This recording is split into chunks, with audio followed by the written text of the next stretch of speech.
I was a young fella, recovered very easily. But then I suppose I had kids. I was living a very frantic lifestyle. I was working very hard, working for my father. Things were so busy. Stress was mounting up all the time, even when the money was coming in. And then the boom or the bust happened. And then, of course, stress just went through the roof altogether. Still working as hard, but no money coming in. Okay. Okay. So I was probably out too much, drinking too much, working too hard, eating the wrong stuff. And eventually it came to a fall when my heart just, at 28, just literally stopped. But it stopped slowly. Like, it stopped so slowly. It wasn't like just a quick bang heart attack. It was just slowing down all the time. So much so I was losing weight. I wasn't sleeping. I lost about 2 stone without trying in about 3 months.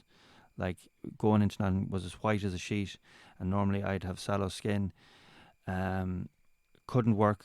I remember lifting a bag of skim, which is 25 kg, which usually you'd be lifting, carrying two of them. Couldn't even lift one of them, And I remember going into this. I remember going into a bar in a pub in Swinford, and I didn't even want to drink. I had an orange juice or something, and this man came up to me. He said, "If you don't mind me telling you, Stephen," he said, "you need to get to a doctor." He said, "You're very sick." He said, "I can see it in your skin." He said, "I can see it in your eyes."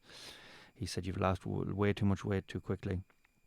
And the next day, I made an effort to go in to the doctor, and my normal doctor, who I had been into a couple of months earlier, kept thinking it was the flu, and it was just a bad flu. And I went back a couple of times, no, just a bad flu. But he was actually sick himself. So there was a locum doctor in, Dr. Morrison from Lewisburg, a town in another town in Mayo, and she took my blood pressure, and she nearly fainted. She said, your heart is slowing down. It's been attacked. You're having a heart attack whether you know it or not. She said, you're not leaving this. You're not leaving the clinic unless you're going in an ambulance. So I convinced her that I would get a lift over, but as long as the lift came to the door and brought me over, and next thing I was in ICU for 15 days. Like, they thought I had TB actually initially. They put me into an isolated room. The people that were coming into me had to be gowned up. They thought I was one of the first cases of TB in years in Ireland, and it turned out that my heart was just ready to go. Like, they couldn't understand how I didn't have a stroke more so than a heart attack.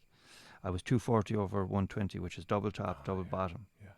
The girl that brought me over, who was my girlfriend at the time, she was a nurse, and when she seen the chart or the letter, and she seen the 240 over 120, I can tell you now that the foot went down on the pedal. She said she couldn't believe. She said, you shouldn't be alive.